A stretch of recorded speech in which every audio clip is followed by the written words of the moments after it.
Runaway Ralph by Beverly Cleary. Chapter 1. Ralph Hears a Distant Bugle. The small brown mouse named Ralph, who was hiding under the grandfather clock, did not have much longer to wait before he could ride his motorcycle. The clock had struck 8 already, and then 8:30. Ralph was the only mouse in the Mountain View Inn, a run-down hotel in the foothills of the Sierra Nevada, who owned a motorcycle.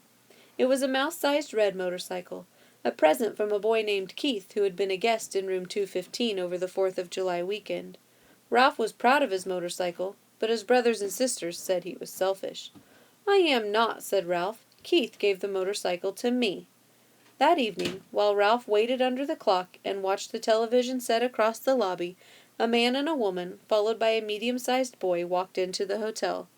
They had that rumpled look of people who had driven many miles that day. The boy was wearing jeans, cowboy boots, and a white t-shirt with the words Happy Acres Camp stenciled across the front. Ralph observed the boy with interest. He was the right kind of boy, a boy sure to like peanut butter and jelly sandwiches.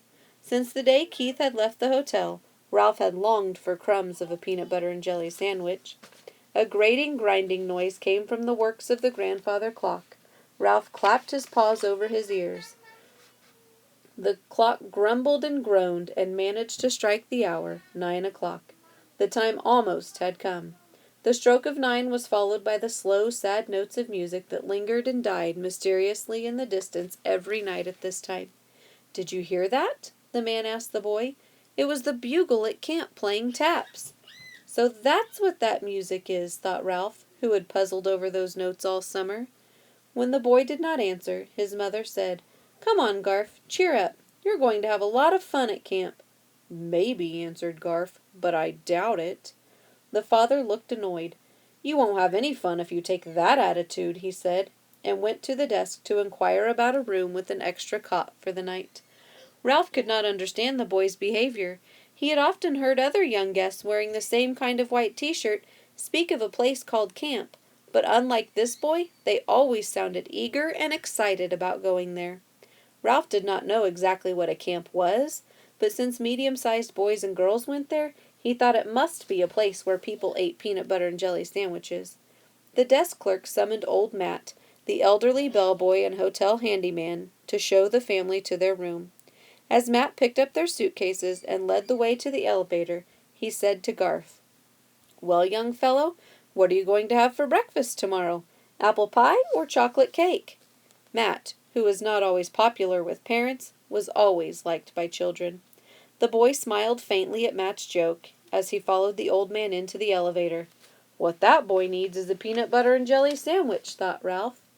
When Matt returned to the lobby, Ralph watched him go out onto the hotel porch, where he stood for a few minutes among the empty rocking chairs for his nightly look at the stars before he retired for the night.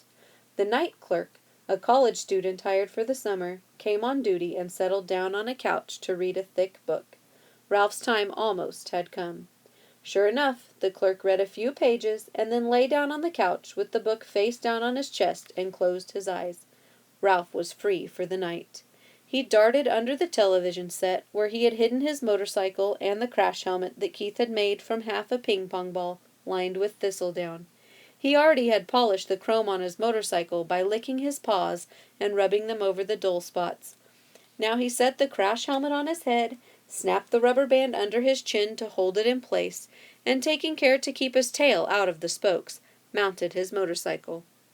Next, he inhaled deeply and exhaled with a sound, the only sound that will make a miniature motorcycle go, sped out from under the television set and across the carpet. Ralph rode across the lobby and into the hall. Up and down the hall zoomed Ralph, and the joy of speed made up for the long hours of hiding in dusty corners waiting for night to come. Up and down the hall rode Ralph until he was too tired to take another big breath.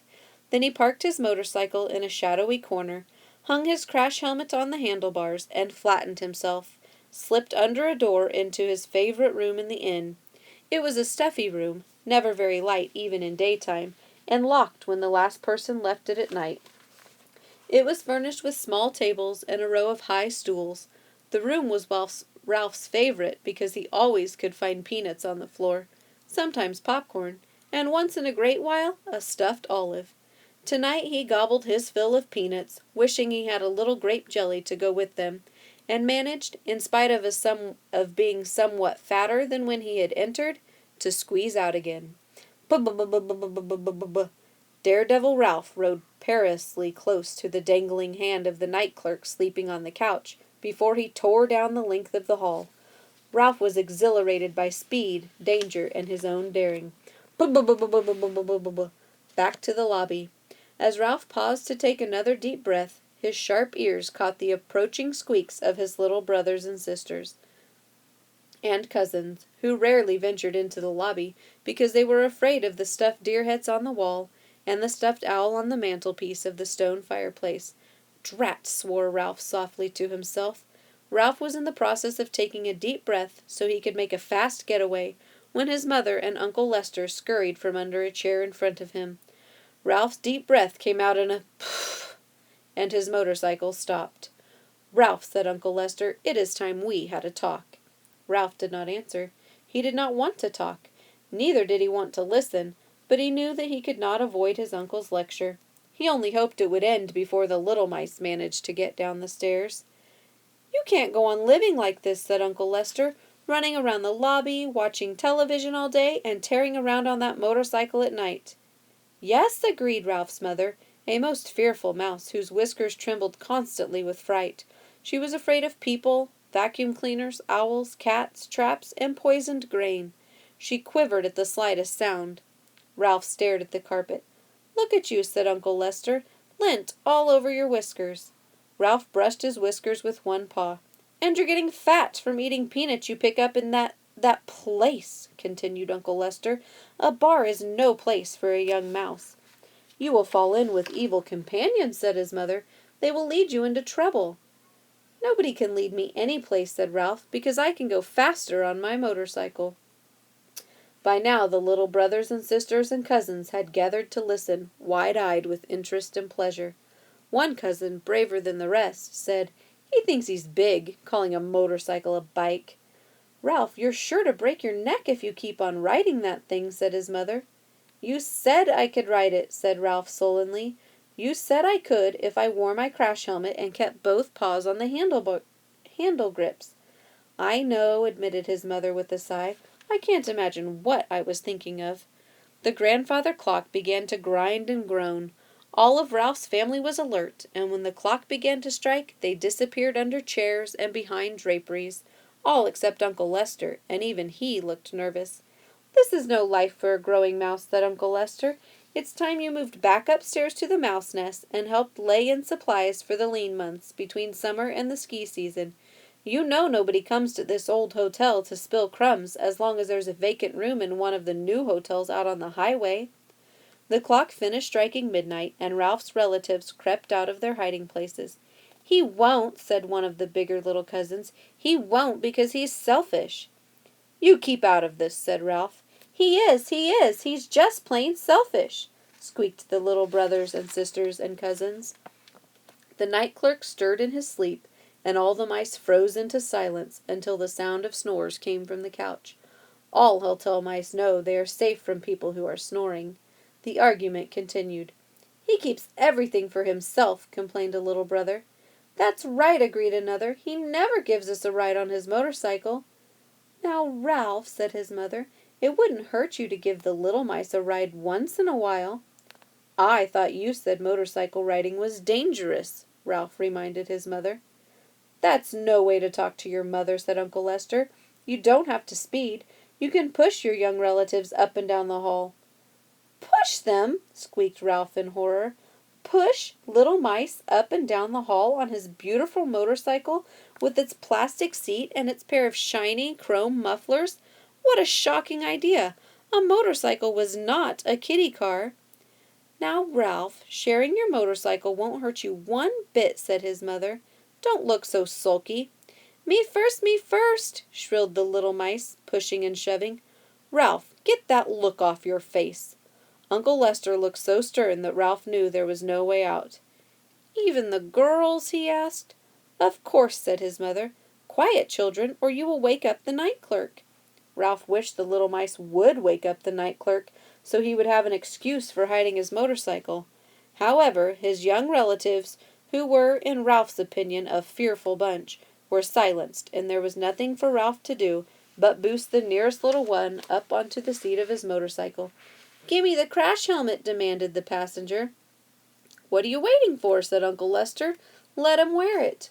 Ralph removed his treasured helmet, placed it on the head of his small passenger, and wheeled the odd little mouse down the hall and back.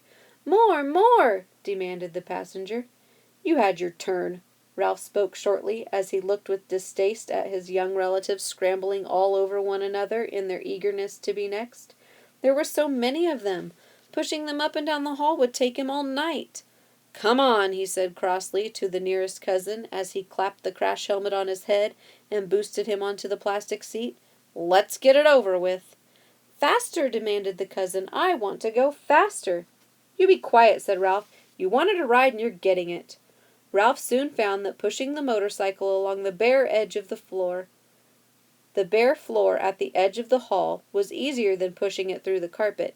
Up and down the hall he trudged with one little mouse after another, while he longed to be riding off into the kitchen, where the linoleum made the best speedway in the hotel. Up and down the hall plodded Ralph, with brothers, sisters, cousins. He grew more and more rebellious as the stars outside the hotel grew dim above the pine trees. The motorcycle was his. It was given to him by a boy to ride, not to use as a kiddie car for a lot of wiggly, squirmy little mice. A motorcycle was not a toy. Why couldn't his mother and Uncle Lester understand? Because they were too old to understand. Too old and too timid, that was why. Ralph felt sorry for himself, caught as he was between two generations of mice. Most of his own litter had died from eating poisoned grain put out by a particularly disagreeable cook. There was the older generation of mice, who worried about safety and being able to scrounge enough crumbs to tide them over the lean months between the summer season and the ski season. Then there were the younger generation of silly little mice who were always busy wiggling, climbing all over one another, and gobbling up crumbs as fast as they were brought to the mouse nest.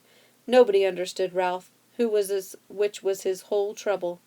Night was fading, and the chirp of a bird out in the pines told Ralph that the hotel was about to come to life. The night clerk soon would awaken and close his book, and the cook soon would be rattling pans in the kitchen. A cousin, braver than most, came running down the hall where Ralph was wearily pushing the motorcycle. "You aren't fair," he scolded. "You've given him 3 rides, and some of the others 2, and me only 1. Ralph stopped in his tracks. "Do you mean to stand there and tell me some of you have had more than 1 ride?" "Yes," was the answer, "and I'm going to tell Uncle Lester on you. Then you'll really catch it." Ralph was too angry to squeak. He snatched his helmet from the head of his passenger, tipped him off onto the floor, and mounted his motorcycle while taking a deep breath. "B-b-b-b-b-b-b-b-b-b."